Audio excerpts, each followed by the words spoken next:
I typically will put all my camp gear in one side. That way I just know where everything is. All my camp gear goes in one side, all my clothes and maybe tools go in another side.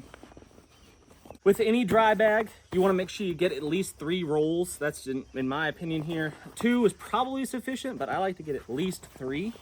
Smush all the air out as you roll, but get at least 3 rolls of it and then clip it up. And then this is super secure because we've got this buckle here that goes through the roll top dry bag and then cinches everything down really tight like that. And that gear is not going anyways.